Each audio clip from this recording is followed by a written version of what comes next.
Hey guys, Sam back with you here mid-morning, Monday, January 8th. Had some members asking about Bitcoin. It seemed like a good day to do an update as we've had some volatility. So I've got up here, this is where I've been trading it, and I've been just showing you guys, I guess, for months now on Bitstamp. So I thought we'd stick with this. So this is the 15-minute on Bitstamp, and there's a few things to sort of walk you through here, and a few things to learn and show you some things. So you have to adapt to what the market is offering you, and sometimes you're not sure, so you're trying to play off the probability. So you can see here, this is, I've shown this before. So this is pretty, you can see we bought the 50 here. That's, not rocket science. That there's a 50%, we get a fill there. Then we buy the next 50 right here. So it looked like we were going to get stopped out today. That was definitely the potential as this was free falling. Now, what's behind that? Chinese news, who knows, whatever it is, more sellers than buyers. So you had this, this is a pretty good fall from 17.2 down to, what did we get to 13.9? That's a pretty good fall. But, so the first question is, okay, well, if it's going to retrace, is it technical? Now, here's the count that I had over the weekend coming in. I thought we had the possibility for this, that we were putting in an ABC, that we were in the fifth here, so working from the low here. Here's a 1-2, then a 1-2. Here was the add that we did, right? So very technical, just working from the 2 to the 4. We don't overlap the 1. We get a good 3. There's the A, perfect Elliott structure here. 3-wave B, down we go for the C. So we overlap this one here, but take note, this is the one that matters here because within this 1-2, now we're putting in an impulsive structure. So this is the one that matters relative to this 4. We don't overlap it. Up we go. Nice trade. Okay, but then here we gave a lot of it back. So there's a blended fill now between the price here and the price here. It's going to average your price down a bit. So there was still plenty of room for that trade to still, if you'd moved to break even, you still had plenty of opportunity to make some money there. But so this is what I thought we had. So I'm thinking 1-2 ABC. Here we go. We get the move up. So do you see that? We had this reaction here, and then again, whatever the Chinese news gets pumped down. So you have to look at that and go, okay, well, so what's the alternative? So it would look like we've got a double top here to complete the fifth. So first warning sign is that we don't make the median line, right? So the expectation was that we were going up to the median line here. So take that off. This is what I was trying to do. So the expectation here was that we were going up to the median line to complete it. So the fact that we failed to get to the median line is the first sign of weakness before this starts. As we start to roll over here, that's kind of a red flag. We're not going up to complete that structure. The lower parallel had been holding it nicely, but then when we start to roll over here, that's a bad sign. So it's implying weakness, and we know from Andrew's median line trading principle number 4, a failure to make the median line within that structure implies weakness and can lead to a move equal to or greater than the prior swing. So, from here, I mean, it's pretty close, right? So if you look at the length from here up to here, we don't make the median line on the retrace. So then we go back down. You can see it's equal to or greater than. So we're greater than. But so you look at that and go, okay, well, so what could be happening here? What's an alternate count that works, that maintains the integrity of the Elliott structure, doesn't violate any Elliott count rules? So certainly this could be 4, 1, 2, 3, 4, 5. So that completes the fifth here of this degree. So if this is 1, 2, this would imply that I have completed the third here. Now, remember, I'm down on the 15-minute. We come down here so that we overlap the 1. Now this pivot matters. Well, if we overlap the 1, well, what does that leave us? That leaves us only a diagonal, which can be found in the fifth wave. the leading diagonal in a leading diagonal only found in a 1 wave or an A wave.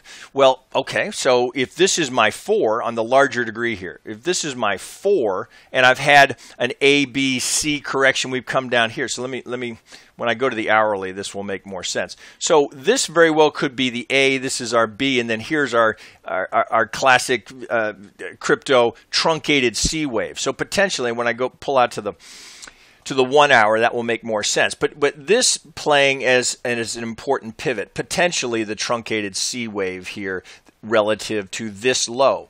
So we get this big retrace. So if it's going to overlap the wave 1, that leaves a diagonal. In a diagonal, we pull from the start, the low of the wave 1 up to the top of the 3. That's the fib relationship that is prominent in a diagonal. So we go from the if I can get low of the 1 up to the high of the 3. Where do we go? So, okay, so anyone who follows me should not be surprised by that. Where do we go? Right into the golden pocket, right between the 618 and the 65. 150 times I've shown you that in videos, at least. So what's the implication? Well, that's a technical pivot. That's what that's telling us. So that sets up the potential here. So here in the golden pocket, here's the algo target for that. Now here's the red flag. That still doesn't get us to the median line. So one of two things happening.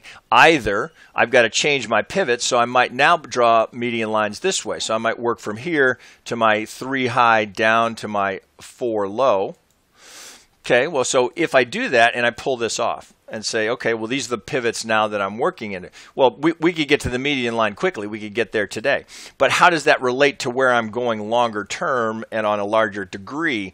Well, here's the algo target. So, maybe we're going to bump into this, upper parallel at some point.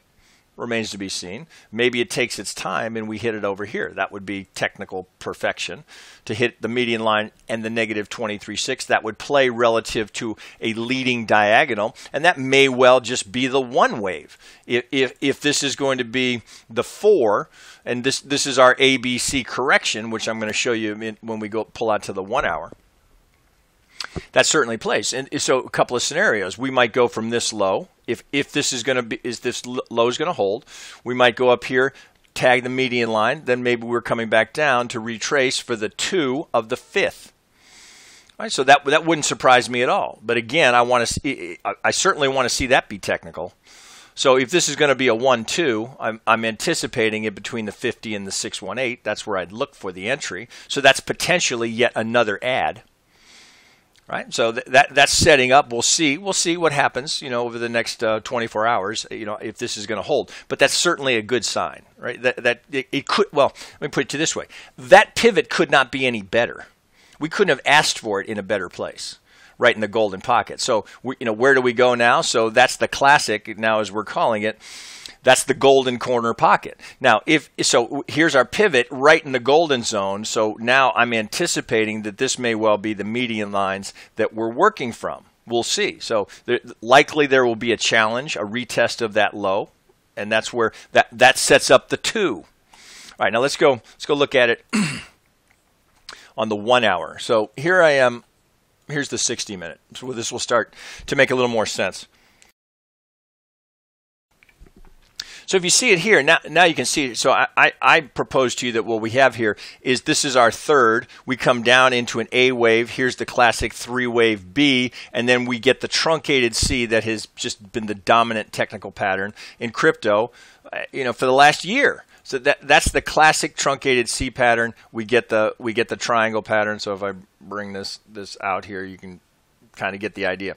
So that's what we've seen. I don't know how many times. So now we look at it and go, okay, well, wait a minute. Maybe so. If this is the ABC and this is my 4, well, I'm expecting an impulsive wave to come out of here. So this is why getting off of the 15-minute and pulling out to the 1 hour makes some sense. So if we look here from this low, could this play as a 1, 2, 3, 4, 5? Yeah, well, it sure could.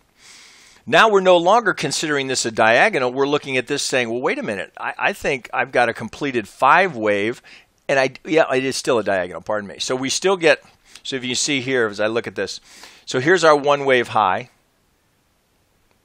here.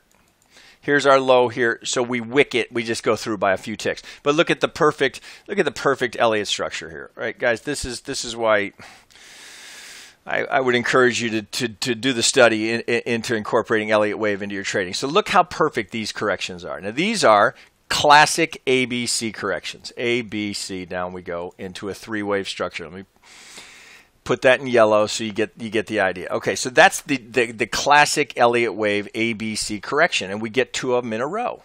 And note here, so we get this is A, so this up to the B, now we come down to the C. So it looks a little different here. So A, we get a three-wave B, just as we're looking for it, down for the C. That gives us the 4. But we overlap the 1, so it has to be a diagonal. So we know a leading diagonal can be in our 1 wave. So does that make sense? Yeah, it sure does. So 1, 2, 3, 4, 5, up we go to complete the 1 wave here of the larger degree. So if I take those out just to declutter the chart, you can see a little bit better. Okay, so we've got a 1 wave. Here's where highest probability zone for a 2 wave between the 50 and the 618, right? The perfect entry is in the golden pocket, which is exactly where we go, and look at that reaction. So we end up, our low here, call it 1388, and we're now at 1502. All right, so 1200 point bounce, not bad. So where are we going? You know, remains to be seen. So our 1 wave looks good. Our 2 wave looks good. I mean, there's the A, there's the little B, and then we come down for the C. So if we start projecting, say, okay, if that's a 1 wave, and this is my 2 low, well, here's my high probability zone for my 3rd, and look at this nice confluence I get right here. Here's my highest probability zone for my 3rd. Between the 1618 and the 175, that's my target. So if I look, so I've got my I've got my algo target here. But remember, I'm making a distinction. There's an algo target, and then there's an Elliott wave Fibonacci relationship from wave to wave that I'm targeting. But that happens to fit in with the -100, which is an extreme for the algo pull, which is just pivot to pivot, looking for the 50 and the 618. So you might be at partial profit here. If you took a partial profit here, you know, take note that you would not even be at 100% the length of the 1 wave. So you might be, you know, it might be a little early. You'd want to see it get, if it's going to be a 3rd, well, you want it at least to get 100% of the 1. So, yeah, you know, now that's 18, you know, call it 18 and a half, 18,465, and our entry here is at 13.8. You know, I mean, it's not $5,000 move. Nothing wrong with taking the profit here, or maybe a partial, and you let some run so that you can, you know, be there if we're going to go up and target that 3rd, right? You know, doubting Bitcoin's ability to continue to move higher has been costly. So no reason to assume that doesn't play as a 1-2 until it doesn't, right? So right now, my 2 is in. There's my target. I mean, so talk about a nice trade from 13.8. If we're going up here, that's 22,505. Yeah, you know, and remember, we're long from here and here. So, or I got to go back to check that. So you can see it on the 15-minute where the 2 entries we went, but I know we're long from this one. So nice looking structure, everything that you want to see. So here, going out now to the longer time frame, then we put the median lines on, and you know, we'll see. So here, so now again, you know, it's a question of when does it get there. So the median lines are giving you that time component. Is that here? That's the 15th of the month. That's another week. Does it take another week to get there? Well, that wouldn't be surprising. You know, we're January 8th, and that would be 7 days. That's not surprising to get to a new all-time high. But, you know, who knows? It could be there by tomorrow. So we shall wait and see. But if you're long, now this would be an important pivot. So you can see I've got an alarm on it already. So you want to alarm that. If we take that out, now we're rethinking the count. So if you look here, so something to keep in mind, if I pull from my absolute high here, come on, if I pull from my high down to my low here, I definitely want to see it take out the 786, and we haven't done that yet. Now, we broke the 6.5, so that's bullish.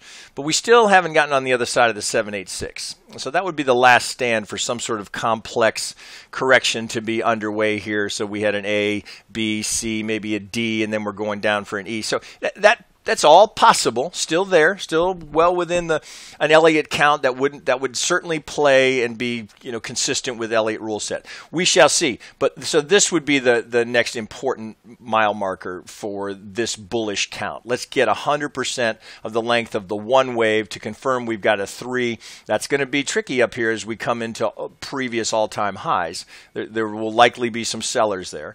But to get through that, then we get high probability that we're going up here to the 1618. Then we get our 3, expect the 4, up for the 5. Then we'll see where we are and what the market looks like. But that would be your bullish roadmap. You couldn't ask for a better pivot here. I literally can't script them any better than that. Just as good as it gets. There you go, guys. All right, I'll wrap it there.